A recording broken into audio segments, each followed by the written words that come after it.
কৃষ্ণ জয় গুৰু শংকৰ। মোৰ সেৱাৰ বাপ বান্ধৱ আই মাতৃ সমস্ত প্ৰিয় বন্ধু বান্ধৱীসকল সমস্তকে আমি এই অনুষ্ঠানৰ পৰা সেৱা প্ৰণিপাত জনাইছোঁ। আজি আমি এটি কাহিনী উপস্থাপন কৰিবলৈ ওলাইছোঁ। সেই কাহিনীটো হ'ল যে ভগৱান আছেনে নাই। নিশ্চয় আপোনালোকৰো কেতিয়াবা সন্দেহ হয়। অকল আপোনালোকৰ বুলি নহয়, ভগৱান আছে নে নাই এই সন্দেহটো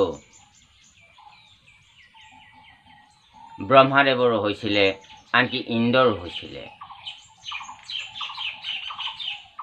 হে বাপ বান্ধৱ আই মাতৃ সমস্ত, আমাৰ বেদ পুৰাণত যিবিলাক চাইণ্টিফিক কথা লিখা আছে, আজিৰ পৰা প্ৰায় হাজাৰ হাজাৰ বছৰ আগত ঋষিমুনিসকলে সুন্দৰভাৱে লিখি থৈ গৈছে। বেদব্যাস মহামুনি ব্যাসদেৱে এই কথা সুন্দৰভাৱে লিখি থৈ গৈছে যে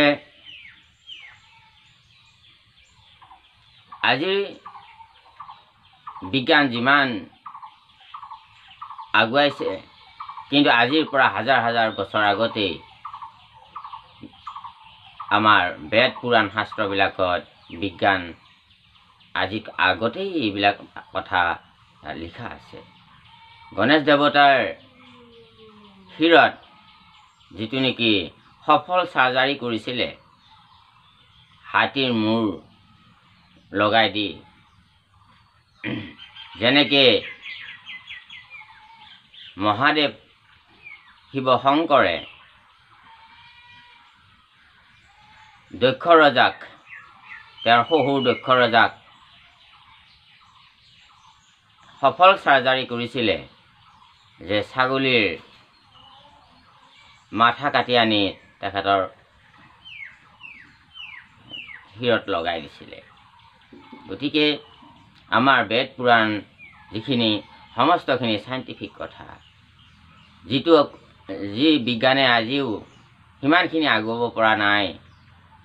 আজিৰ পৰা হাজাৰ হাজাৰ বছৰ আগতেই আমাৰ বেদ পুৰাণত সেই সফল চাৰ্জাৰীৰ কথা উল্লেখ পোৱা যায়। গতিকে এদিনাখন মহাদেৱ আৰু পাৰ্বতীয়ে অগস্ত্যী মুনিৰ আশ্ৰমলৈকে সুদূৰ কৈলাশৰ পৰা আহিল ৰাম কথা শুনিবৰ কাৰণে। আৰু আহি আহি অগস্ত্যী মুনিৰ আশ্ৰমত সুন্দৰভাৱে ৰামচৰিত কথা, ৰামায়ণ কথা শ্ৰৱণ কৰিলে।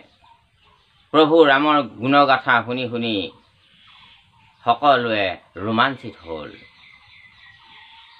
পৰম ব্ৰহ্ম নাৰায়ণ প্ৰভু ৰাম ৰূপে এই ধৰাধামত অৱতাৰ লৈ ৰাৱণক বধ কৰিব আৰু ৰাক্ষস আৰু আসুৰিক শক্তিবিলাকক বধ কৰি জগতত ধৰ্ম স্থাপনা কৰাৰ লগতে মানুহক ধৰ্মৰ পথেৰে চলাৰ যি আদৰ্শ দেখুৱাই তেখেতে প্ৰতিটো খোজত, প্ৰতিটো বাক্যত, প্ৰতিটো মুহূৰ্তত তেখেতৰ যি ধৰ্ম ৰক্ষাৰ যি নেকি আদৰ্শ, এই কথা শুনি শুনি তেখেতসকল আপ্লুত হৈ গৈছিল। কিন্তু ইয়াতে আই সতীৰ তেখেতৰ কিন্তু এটা সন্দেহ জন্ম হৈছিলে। সেই সন্দেহটো হ'ল যে যদি ভগৱান ৰাম যদি ভগৱানে হয়, তেনেহ'লে ৰাৱণে সীতা ঘূৰি লৈ গ'ল, কিন্তু ৰামে বিচাৰি বিচাৰি অজ্ঞানী মানুহৰ দৰে নানান বান্দৰ সেনা আদিৰ সহায় ল'ব লগা হৈছিলে। যদি ভগৱানে আছিলে, ৰাৱণৰ হাতৰ পৰা নিমিষতে সীতাক উদ্ধাৰ কৰি আনিব পাৰিলেহেঁতেন। এই কথাটোত সতীৰ সন্দেহ থাকিল। আৰু এনেকৈ ৰাম কথা শুনি শুনি আহি ঘৰলৈ অৰ্থাৎ কৈলাশলৈ উভতি আহি থাকোঁতে ভগৱান ৰামে লক্ষ্মণক লগত লৈ অজ্ঞানী মানুহৰ নিচিনাকৈ সীতাক বিচাৰি ঘূৰি ফুৰিছে। তাকে দেখি মহাদেৱে বিস্ময় মানিলে আৰু ক'লে, হে প্ৰভু, ৱাহ ৱাহ ৱাহ, তোমাৰ কি মহিমা লীলা প্ৰভু। তুমি সাধাৰণ মানুহৰ নিচিনাকৈ, নজনা মানুহৰ নিচিনাকৈ তুমি কি লীলা কৰি দেখুৱাইছা। তোমাক কোটি কোটি প্ৰণাম প্ৰভু। এই কথাখিনি শুনি সতীয়ে মহাদেৱক ক'লে, বোলে স্বামী, আপুনি ভুল বুজিছে, ৰাম কেতিয়াও ভগৱান হ'ব নোৱাৰে। তেতিয়া মহাদেৱে কৈছে, নহয়, ভুল মোৰ হোৱা নাই, ভুল তোমাৰ হৈছে। যেতিয়া সতীয়ে মনে মনে ভাবিলে, নিশ্চয় মই আজি এটা প্ৰমাণ চাম ৰামক, এই বুলি তেখেতে প্ৰমাণ চাব বিচাৰিলে।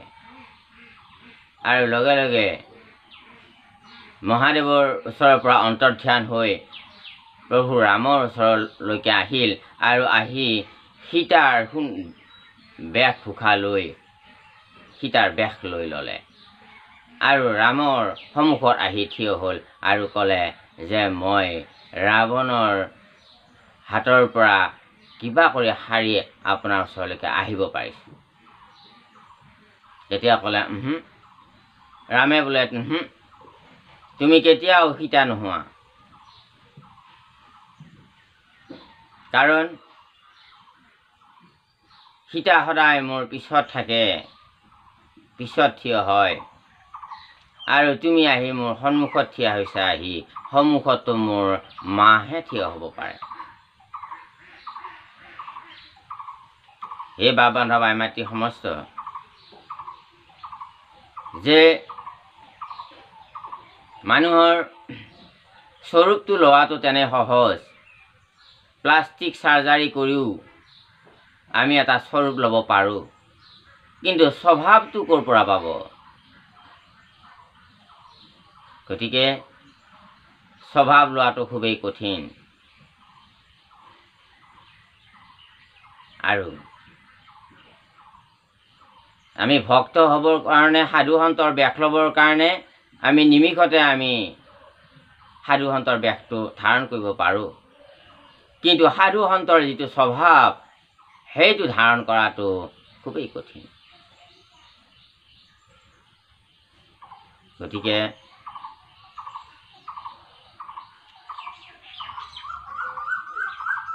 সতীয়ে আচৰিত হ'ল আৰু সতীয়ে লাজ পালে আৰু মহাদেৱৰ ওচৰলৈ গুচি গ'ল। মহাদেৱৰ খং উঠিল। মহাদেৱে মনত কষ্ট পালে যে যিগৰাকী সীতাক মই মা বুলি মানো, উপাসনা কৰোঁ, যিজন ৰামক মই পৰম পিতা বুলি উপাসনা কৰোঁ, আৰু সেই পিতৃক গৈ তুমি পৰীক্ষা কৰিলাগৈ, আৰু সীতা মোৰ মাতৃ হয়, গতিকে মাতৃৰ বেশ তুমি ল'লাগৈ, গতিকে মাতৃক কেনেকৈ পত্নী হিচাপে মই গ্ৰহণ কৰোঁ। এতিয়া মহাদেৱ বিমূৰত পৰিল আৰু মহাদেৱে সতীক ত্যাগ কৰাৰ এটা সিদ্ধান্ত লৈ ল'লে। গতিকে সেই বাপ বান্ধৱ আই মাতৃ সমস্ত, যেতিয়া নেকি জ্ঞানী লোকে কিবা এটা কথা মানা কৰে, আপোনালোকৰ ঘৰৰ কোনোবা অভিভাৱকে হওক বা ওচৰ চুবুৰীয়াই হওক বা কোনোবা জনা সাধু সন্তই হওক, যদি মানা কৰে, সেই কামটো কেতিয়াও কৰিব নালাগে। খুব ভাবি চিন্তি কৰিব লাগে, আৰু যদি কৰে তেনেহ'লে আপোনাৰ বিনাশ আহি যায়। বিপৰীতকালে বুদ্ধি বিনষ্ট হয়। গতিকে সদায় আমি যদি বিজ্ঞজনৰ কথা যদি মানি চলো তেনেহ'লে আমি সেই বিপদৰ পৰা ৰক্ষা কৰিব পাৰোঁ। গতিকে হে বাপ বান্ধৱ আই মাতৃ সমস্ত, একবাৰ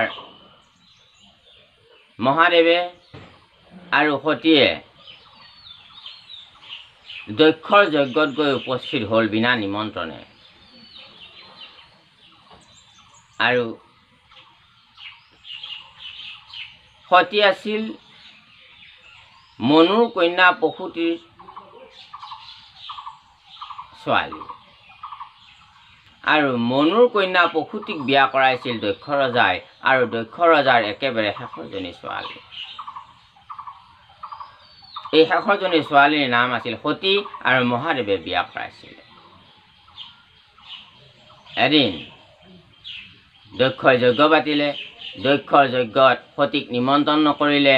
পিতৃয়ে নিমন্ত্ৰণ নিদিয়াৰ দুখত সতীয়ে বিনা নিমন্ত্ৰণে গ'ল, আৰু তাতে যে উপস্থিত হ'লগৈ দক্ষৰ ৰাজসভা যজ্ঞস্থলীত, তেতিয়া নিজৰ পৰিয়াল বাই ভনী পেহী সকলোবিলাকে খলখলাই খিলখিলাই হাঁহিব ধৰিলে পাৰ্বতীক যোৱা দেখি, পাৰ্বতী অৰ্থাৎ সতী যোৱা দেখি। আৰু সতী যোৱা দেখি যেতিয়া তেওঁলোকে উপহাস্য কৰিলে বাই ভনীসকলে, তেতিয়া সমাজত সেই যজ্ঞস্থলীত সতী বৰ লজ্জিত হ'ল, বৰ দুখ পালে, আৰু সতীয়ে কান্দিব ধৰিলে। আৰু তেতিয়া একমাত্ৰ মাকে সতীৰ এই দুখ দেখা পাই বৰ দুখ পাইছে, যে যদিও আপোনাৰ সমস্তয়ো আপোনাৰ এৰি আপোনাক নিন্দা তিৰস্কাৰ উপহাস কৰে, কিন্তু মাতৃয়ে কেতিয়াও কৰিব নোৱাৰে। সেইকাৰণে মাতৃ ভগৱান তুল্য হয়। সেইকাৰণে মাতৃ সেৱা কৰিলে তীৰ্থলৈ যাব নালাগে। মাতৃ সেৱাই তীৰ্থস্থানতকৈ অধিক ফল লাভ কৰে। আৰু যিয়ে মাতৃক বৃদ্ধাশ্ৰমত থৈ তীৰ্থ ভ্ৰমণ কৰি ঘূৰি ফুৰে, তেওঁলোকে জীৱনত একোৱেই লাভ কৰিব নোৱাৰে। এৱা ঘটৰ জল, তাৰ মাত্ৰ শ্ৰমে মাত্ৰ ফল, কেৱল তাৰ শ্ৰমখিনিয়ে ফল হ'ব, লাভ একো উলিয়াব নোৱাৰিব। গতিকে হে বাপ বান্ধৱ আই মাতৃ সমস্ত সমনীয়া বন্ধু বান্ধৱীসকল, মাতৃক কেতিয়াও প্ৰতাৰণা নকৰিব, মাতৃক কেতিয়াও কষ্ট নিদিব, মাতৃৰ মনত কেতিয়াও দুখ নিদিব। মাকেহে সন্তানৰ কথা মনৰ কথা উপলব্ধি কৰিব পাৰে, আৰু সেইকাৰণে সতীৰ মাক প্ৰসূতিয়ে বৰ দুখ পাইছে। কেৱল সতীৰ দুখত সমভাগী হৈছে কেৱল মাতৃগৰাকী। আনহাতে দক্ষ ৰজাই বিনা নিমন্ত্ৰণে যোৱাৰ কাৰণে জোঁৱায়েক শিৱক বহুত অপমান কৰিলে। কিন্তু শিৱই ইমান সহিষ্ণুতা গুণ আছে তেখেতৰ, সেই সহিষ্ণুতা গুণ আমাৰ সনাতন ধৰ্মৰ এটা পৰম্পৰা। তেখেতে কিন্তু একো উত্তৰ নিদিলে। সমাজৰ মাজত অধিক তিৰস্কাৰ কৰিলে, আৰু সেই স্বভাৱ আছিল দেৱতা, ঋষি, গন্ধৰ্ব, কিন্নৰ, ৰজা, মহাৰজা আৰু নিজৰ বংশ কুটুম্ব সকলোবিলাকৰ উপস্থিতি এখন মহান গম্ভীৰ সভা। আৰু সেই সভাত মহাদেৱক অপমান কৰা হৈছে, কিন্তু মহাদেৱে সহ্য কৰি থাকিল। ভক্তৰ সহ্য গুণ সদায় বেছি, কাৰণ মহাদেৱ এজন নিজেই বৈষ্ণৱ। আপোনাৰ হবে হয়তো এই কথাটো জানি সুখী হ'ব যে মহাদেৱে হনুমান। এই কথাটো ক'ত লিখা আছে? এই কথাটো গীতাত লিখা আছে। গীতাৰ মংগলাচৰণ চাব আপোনাৰ হবে, তাত পাব যিটো হনুমন্ত আপুনি মহেশ সৰ্বজ্ঞাতায়াতিশয় পূৰ্বাপৰ যিটো বিৰাট সিদ্ধান্ত তেহেন্তে দিলা নিৰ্ণয়।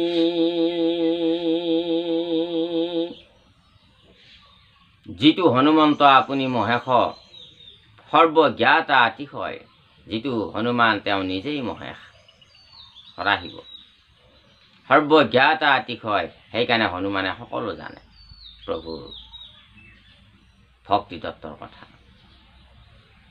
ভূত ভৱিষ্যতৰ কথা। লৱকুশই যেতিয়া হনুমানক বন্দী কৰি ৰাখিছিলে আৰু ৰামৰ চতুৰংগী সেনা যেতিয়া নেকি বন্দী কৰি থৈছিলে, সেই বালক লৱকুশই তেতিয়া হনুমানে বন্দিত্ব অৱস্থাত আছিল আৰু শেষত প্ৰভু ৰাম আহিছিলে যুদ্ধস্থলীলৈকে। তেতিয়া ৰামে আহি কৈছিলে যে হনুমান, তোমাৰ নিচিনা পৰম বীৰ থকাৰ পিছতো আজি তোমাৰ এই অৱস্থা? তেতিয়া কৈছিলে প্ৰভু, হয় মোৰ আজি এই অৱস্থা হৈছে। নাজানো প্ৰভু, এই বালক দুজনৰ দেউতাক পিতৃ মাতৃক মই কোটি কোটি প্ৰণাম জনাইছোঁ তেওঁলোকক। গতিকে হনুমানে সমস্তই জানিছিল যে তেওঁলোক ৰামৰে সন্তান, কিন্তু হনুমানে কথাটো প্ৰত্যক্ষভাৱে কোৱা নাই, পৰোক্ষভাৱে কৈছে। বাকীসকলে জনা নাছিল। গতিকে সৰ্বজ্ঞাতা, তেওঁ সকলো জানে, সেইকাৰণে ৰাম নামৰ মহিমা বুজি পাইছিলে। পূৰ্বাপৰ যিটো বিৰাট সিদ্ধান্ত তেহেন্তে দিলা নিৰ্ণয়, পূৰ্বত কি হ'ব, অতীতত কি হৈ গৈছিল আৰু ভৱিষ্যতে কি হ'ব তেওঁ নিৰ্ণয় কৰিব পাৰে, কাৰণ ভগৱানৰ এটা অংশৰূপ। সময়ত তেওঁলোক অভেদ।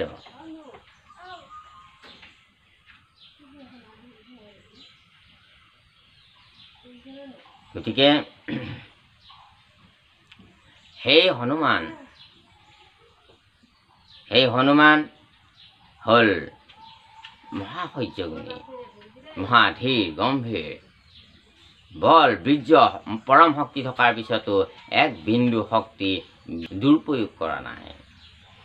সেইজনকেই বীৰ বুলি কয়, সেইজনকেই শক্তিশালী ব্যক্তি বুলি কোৱা যায়, যিজনৰ অনেক শক্তিৰ অধিকাৰী হৈও নিজৰ শক্তি সৎ প্ৰয়োগ কৰে। মাতৃক যদি অত্যাচাৰ কৰে, প্ৰতাৰণা কৰে, অন্যায় কৰে, মনত দুখ লগা কথাবিলাক কৈ থাকে আৰু এটা সময়ত বৃদ্ধাশ্ৰমলৈ যাবলগীয়া অৱস্থা কৰে, দেখিব সেই সন্তান বেছিদিন পৃথিৱীত সুখে শান্তিৰে জীয়াই থাকিব নোৱাৰে।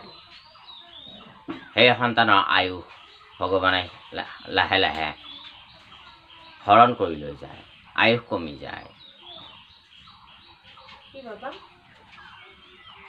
জয় শ্ৰীকৃষ্ণ। গতিকে ভগৱান সদায় আছে। ভগৱান বিশ্বাসে মিলয় হৰি চিন্তিলে বহুদূৰ। গতিকে বিশ্বাস, প্ৰহ্লাদে সুদৃঢ় বিশ্বাস কৰিছিলে, আমি সুদৃঢ় বিশ্বাস কৰিব নোৱাৰোঁ, কিন্তু বিশ্বাসটো কৰিব লাগিব। বিশ্বাস নকৰিলে জগতত একোৱেই নাই। গতিকে হে বাবান ভাই মাতৃ সমস্ত, এই ৰাম কথাত আপুনি এটা লাইক কৰি দিলে এটা পুণ্য আপোনাৰ পুণ্যৰ ভঁৰালত বেছিকৈ জমা হ'ব। জয় শ্ৰীকৃষ্ণ। হৰি ৰাম কৃষ্ণ।